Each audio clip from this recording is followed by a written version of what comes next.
మనం ఇంతకుముందు వీడియోలో స్వాతంత్రం పూర్వం ముందు కమిటీలు గురించి చూసినాం కదా. ఇప్పుడు ఈ వీడియోలో స్వాతంత్రం అనంతరం వివిధ కమిటీలు కమిషన్లు చూద్దాం. Doctor Sarvepalli Radhakrishnan commission 1948. చరిత్ర. దీనినే విశ్వవిద్యాలయాల కమిషన్ అని కూడా అంటారు. స్వాతంత్రం తర్వాత మొదటగా 1948లో మన దేశానికి అవసరమైన విశ్వవిద్యాలయ విద్యను మెరుగుపరచడానికి, ఉన్నత విద్యా ప్రమాణాలను పెంపొందించే అంశాలపై సూచనలు ఇవ్వడానికి గాను కేంద్ర విద్యా సలహా బోర్డు CABE ప్రముఖ తత్వవేత్త, విద్యావేత్త అయిన డాక్టర్ సర్వేపల్లి రాధాకృష్ణన్ గారి అధ్యక్షతన 10 మంది సభ్యులతో కమిషన్ను నియమించింది. సర్వేపల్లి రాధాకృష్ణన్ గారు తత్వవేత్త, ప్రముఖ విద్యావేత్త, ఆంధ్ర బెనారస్ హిందూ విశ్వవిద్యాలయాలకు ఉపకులపతిగా, UGC చైర్మన్గా, యునెస్కో భారతీయ జట్టుకు మొదటి అధ్యక్షుడిగా, రష్యాలో భారత రాయబారిగా, ఏ రాజకీయ పార్టీతో సంబంధం లేకుండా స్వతంత్ర అభ్యర్థిగా ఉండి, మొదటి ఉపరాష్ట్రపతిగా, రెండవ రాష్ట్రపతిగా పనిచేసి భారతరత్న బిరుదును సంపాదించిన వ్యక్తి. ఈ కమిషన్ ముఖ్యంగా రాజ్యాంగ విలువలు, ప్రజాస్వామ్య విలువలను సాధించే సంపూర్ణ ప్రజాస్వామ్య ప్రభుత్వం నెలకొల్పడానికి, దేశ పురోగభివృద్ధికి సరిపడ విద్యను అందించుటకు వీలుగా విశ్వవిద్యాలయాల పనితీరును మాపనం చేసి తీర్చిదిద్దుటకు ఈ కమిషన్ను ఏర్పాటు చేశారు. ఈ కమిషన్లో మొత్తం సభ్యులు 9+1. వాళ్ళు ఎవరెవరో చూద్దాం. 1 డాక్టర్ సర్వేపల్లి రాధాకృష్ణన్, ఈయన chairman. 2 doctor Tarachand. 3 doctor James. 4 doctor Zakir Hussain. 5 doctor Arthur Morgan. 6 doctor Lakshmana Swami Mudaliar. 7 doctor Meghnad Saha. 8 doctor Karma. 9 doctor John. 10 doctor Nirmal. ఈ పై కమిటీతో సమావేశం మొదటగా డిసెంబర్ 6, 1948న భారత మొదటి విద్యాశాఖ మంత్రి మౌలానా అబ్దుల్ కలాం ఆధ్వర్యంలో జరిగింది. ఈ సమావేశంలో కమిటీ ఆవశ్యకత, చేయాల్సిన పనులు, తేవాల్సిన మార్పుల గురించి చర్చించారు. ఈ కమిషన్ డిసెంబర్ 13, 1948 నుండి జూలై 19, 1949 వరకు 29 విశ్వవిద్యాలయాలు సందర్శించి క్షుణ్ణంగా అధ్యయనం చేసింది. ఈ సందర్శనలో భాగంగా 1949 జనవరి 3 నుంచి 7 వరకు ఉస్మానియా యూనివర్సిటీని సందర్శించింది. ఈ కమిషన్ తాను పరిశీలించవలసిన అంశాలకు అనుగుణంగా ఒక ప్రశ్నావళిని తయారు చేసింది. ఈ ప్రశ్నావళిని 2900 మందికి పంపింది. వారిలో రాజ్యాంగ సభ సభ్యులు, విశ్వవిద్యాలయ ఉపకులపతులు, ప్రిన్సిపాల్స్, విద్యాశాఖాధికారులు మొదలైన వారు ఉన్నారు. మరియు వివిధ విశ్వవిద్యాలయాలు, కళాశాలలు, విద్యాశాఖలు ఉన్నాయి. వీరిలో 600 మంది నుండి సమాధానాలు వచ్చాయి. ఈ సమాధానాలు ఆధారంగా ఈ నివేదిక రూపొందించబడింది. ఈ సమాధానాల అసలు ప్రతులు కేంద్ర విద్యాశాఖ ఆధీనంలో భద్రపరచబడి ఉన్నాయి. ఈ కమిషన్ ప్రధాన విద్యా లక్ష్యాలు: ప్రజాస్వామ్య విలువలు, శాంతి, సామరస్యాలను పెంపొందించింది.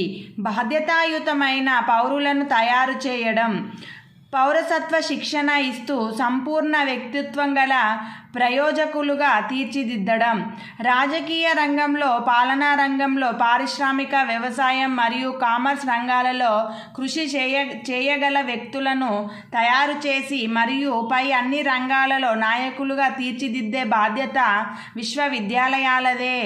విశ్వవిద్యాలయాలు నాగరికతకు చిహ్నాలుగా సంస్కృతి సాంప్రదాయాలను కాపాడుతూ విద్యార్థులలో బుద్ధి కుశలత, మేధో సాహసం, శాంతికాముకం, గౌరవించే తత్వం, అన్యాయాన్ని ఎదురించే ధైర్యాన్ని పెంపొందించాలి. విద్యార్థులలో శారీరక మానసిక అభివృద్ధిని, ఆధ్యాత్మిక వికాసాన్ని, జాతీయత అంతర్జాతీయత భావాన్ని పెంపొందించడంతో పాటు వసుదైక కుటుంబం అనే భావనను విద్యార్థులలో విశ్వవిద్యాలయాలు పెంపొందించాలి.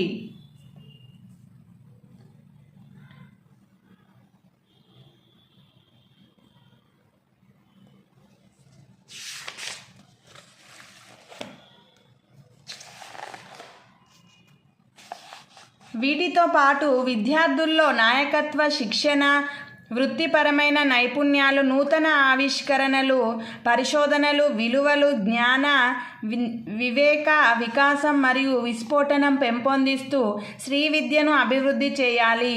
ఈ కమిషన్ను నియమిస్తూ ప్రభుత్వం ఆశించిన అధ్యయనాంశాలు: విశ్వవిద్యాలయాలలో పరిశోధన అంశాలు, నిధులు, బోధనా మాధ్యమం, బోధనా పరీక్షల నిర్వహణలో పాటించవలసిన ప్రమాణాలు, కొత్త కోర్సుల ప్రవేశం నాటికి గల నిబంధనలు, వాటి వ్యవధి మరియు ఆధునిక పరిశోధనలు, మత బోధన విషయంలో సూచనలు, విద్యార్థుల క్రమశిక్షణ, వసతి సౌకర్యాలు లాంటి అంశాలపై కూలంకషంగా అధ్యయనం చేయాలి. వీటితో పాటు ఉపాధ్యాయ ఎంపిక, అర్హతలు, జీతభత్యాలు, విధులు, పరిశోధనకు ప్రోత్సాహకాలు పరిగణలోనికి తీసుకోవాలి. బెనారస్, అలీగఢ్ ముస్లిం విశ్వవిద్యాలయం, ఢిల్లీ విశ్వవిద్యాలయాలలో గల సమస్యలతో పాటు ఇతర విశ్వవిద్యాలయాలలో గల సమస్యలను కూడా పరిశీలించమని చెప్పింది. ప్రాంతీయ విశ్వవిద్యాలయాల ఏర్పాటు, వారి ఆవశ్యకతను గూర్చి కూడా అధ్యయనం చేయమని తెలిపింది. భారతీయ సంస్కృతి, సాహిత్యం, భాష, చరిత్ర, తత్వశాస్త్రంలపై ఆధునిక పరిశోధనకు గల అవకాశాలను సూచించమని తెలిపింది. హ్యూమనిటీస్, సైన్స్, టెక్నాలజీ కోర్సులలో విశ్వవిద్యాలయాలు సమతుల్యాన్ని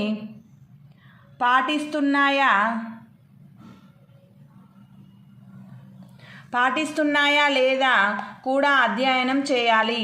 సిఫారసులు: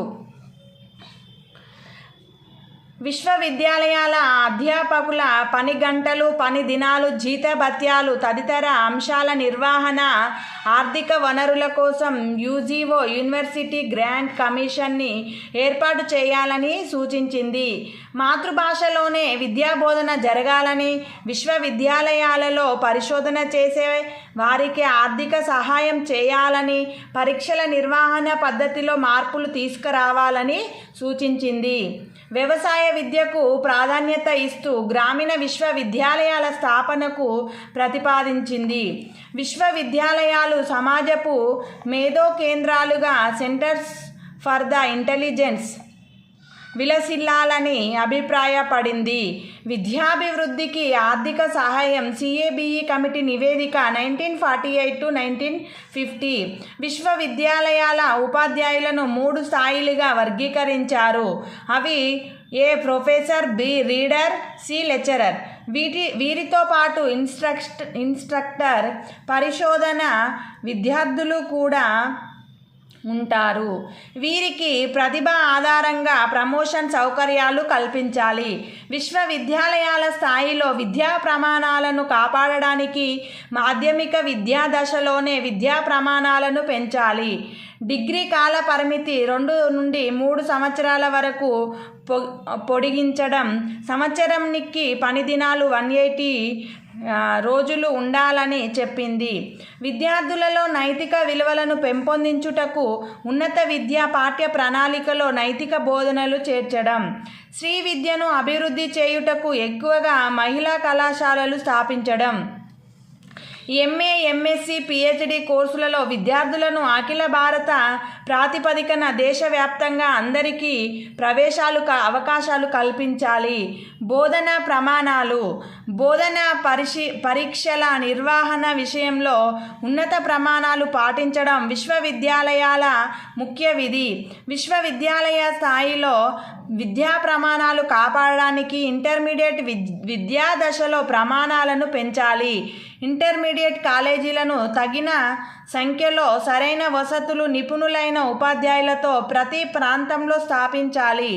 విశ్వవిద్యాలయాలు, ఇంటర్మీడియట్ కళాశాలలకు, కాలేజీలకు, పాఠశాలలకు రిఫ్రెషర్ కోర్సులు నిర్వహించాలి. ఆర్ట్స్, సైన్స్లో రద్దీని నివారించడానికి విశ్వవిద్యాలయాలలోని 3000 అనుబంధ కళాశాలలో 1500కు మించకుండా సిబ్బంది ఉండాలని సూచించింది.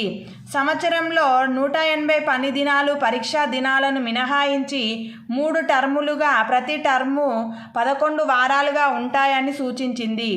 బోధనకు ముందు పాఠ్య పథకాన్ని తయారు చేయడాన్ని సూచించింది. ట్యుటోరియల్ గ్రంథాలయంలో కృత్యాలకు, రాతపూర్వక కృత్యాల కోర్సులకు సంబంధించిన పుస్తకాలు అందుబాటులో ఉండాలి అని తెలిపింది. ట్యుటోరియల్ పద్ధతిలో ఒక ఉపాధ్యాయుడికి 6 విద్యార్థుల చొప్పున కేటాయించాలని తెలిపింది. ట్యుటోరియల్స్ సాధారణ కోచింగ్ లాగా కాక మేధస్సు పెంచుకోవడానికి, చైతన్యవంతులను చేయడానికి ఉపయోగపడాలని సూచించింది. విశ్వవిద్యాలయాలలోని గ్రంథాలయాలలో సమర్థత పెరగాలి. అందుకు గాను నిధులు కేటాయింపుకు పెద్ద మొత్తంలో ఏర్పాటు చేయాలి. పని వేళలు పెరగాలి. సమర్థవంతంగా నిర్వహణ జరగాలి. సిబ్బంది మంచి శిక్షణ పొందిన వారై ఉండాలి అని సూచించింది. మెరుగైన లాబొరేటరీలు, వర్క్షాపులు, గదుల నిర్మాణం, వసతులు, అమరికలు, సాంకేతిక సిబ్బంది ఉండాలని సూచించింది.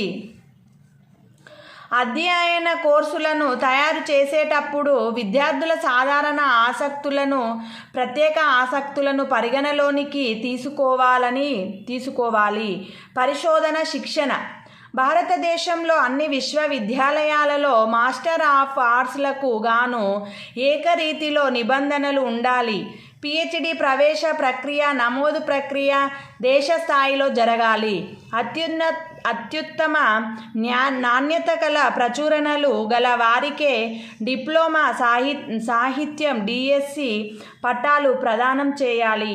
విద్యా మంత్రిత్వ శాఖ విశ్వవిద్యాలయాలకు పరిశోధన నిమిత్తం స్కాలర్షిప్లను పెద్ద సంఖ్యలో అందజేయాలి. ఫండమెంటల్ రీసెర్చ్కు విశ్వవిద్యాలయాలు ప్రాధాన్యతను ఇవ్వాలి. వృత్తి విద్య.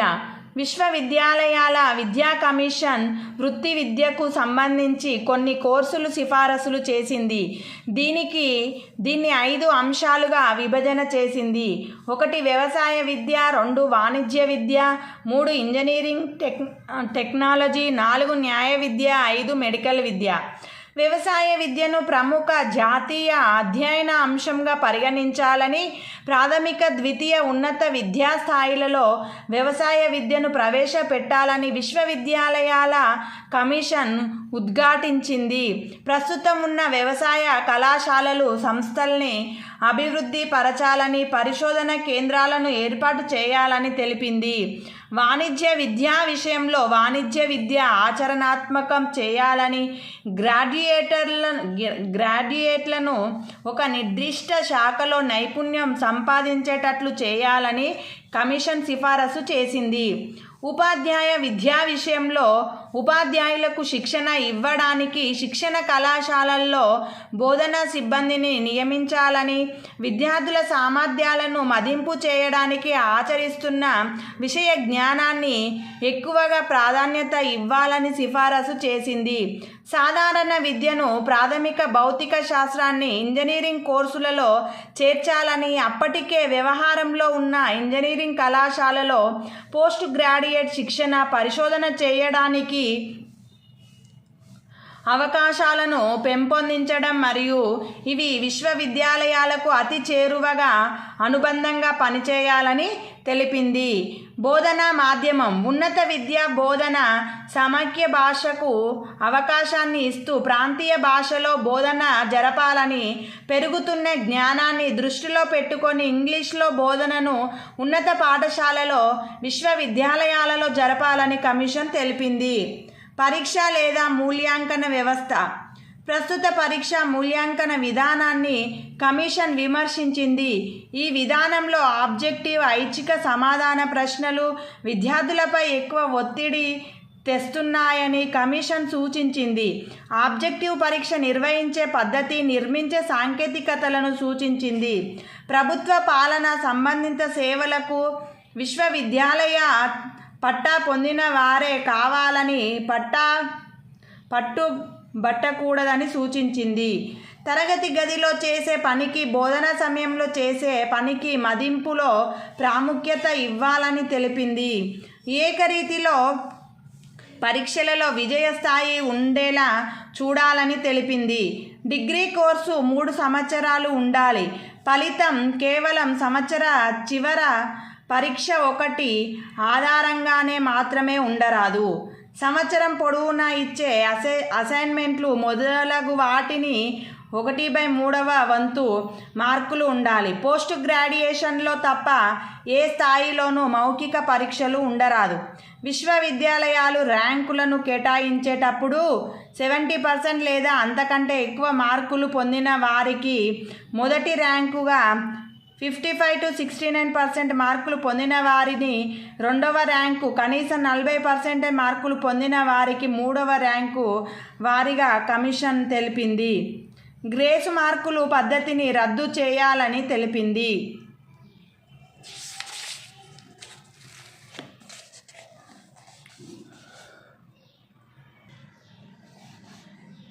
వైవా ఓసీ పద్ధతిని రద్దు చేయాలి.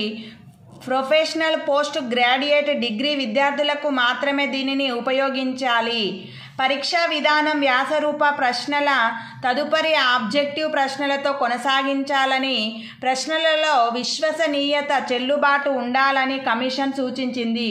విద్యార్థుల శ్రేయస్సు కోరే కార్యకలాపాలు, విద్యార్థులు ప్రవేశ సమయంలో లేదా ప్రతి సంవత్సరం ఒక్కసారైనా క్షుణ్ణంగా శారీరక పరీక్ష చేయించుకోవాలని తెలిపింది.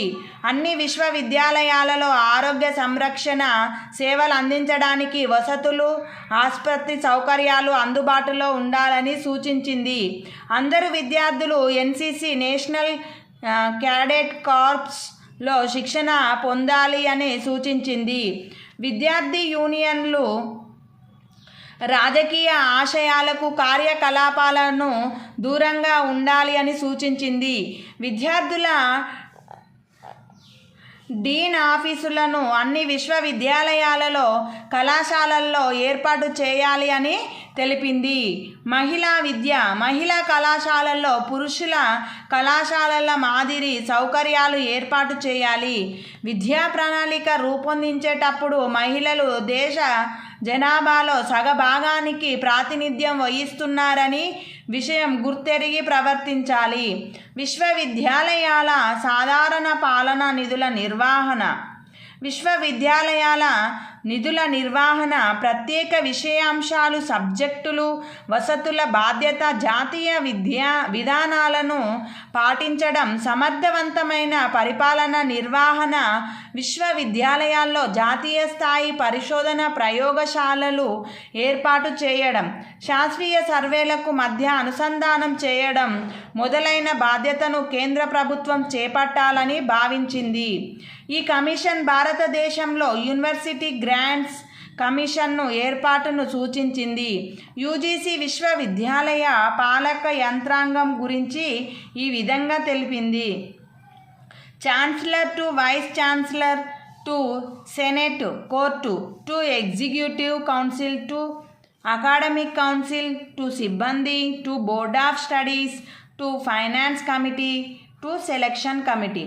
విశ్వవిద్యాలయాలకు నిధులు కేటాయించడానికి కేంద్ర గ్రాంట్స్ కమిషన్ను ఏర్పాటు చేయాలి. రాష్ట్ర ప్రభుత్వాలు కూడా విశ్వవిద్యాలయాలకు నిధులు కేటాయింపు విషయంలో బాధ్యత తీసుకోవాలని సూచించింది. గ్రామీణ విశ్వవిద్యాలయాలు, కళాశాలలు, గ్రామీణ ప్రాంతాలలో విద్యార్థులకు నైపుణ్యం పెంచడానికి, శిక్షణ ఇవ్వడానికి గ్రామీణ కళాశాలలు, విద్యాలయాల ఆవశ్యకత ఉందని తెలిపింది.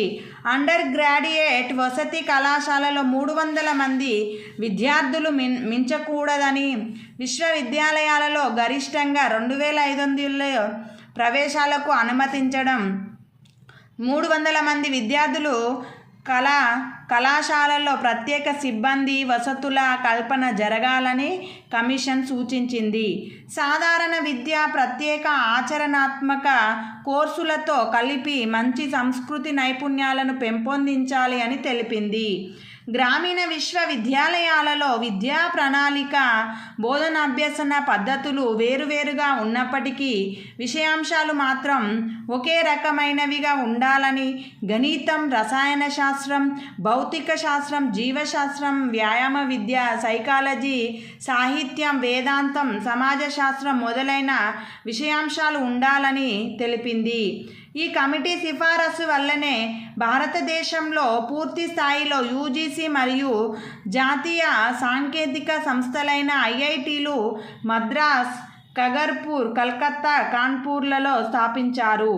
ఈ కమిటీ సిఫారసుల వల్లనే 1953 నుండి అధ్యాపకులకు జీతాలు పెరిగాయి. ఇది మొత్తం సర్వేపల్లి రాధాకృష్ణన్ కమిటీ గురించి, కమిషన్ 1948 గురించి. Thank you for watching.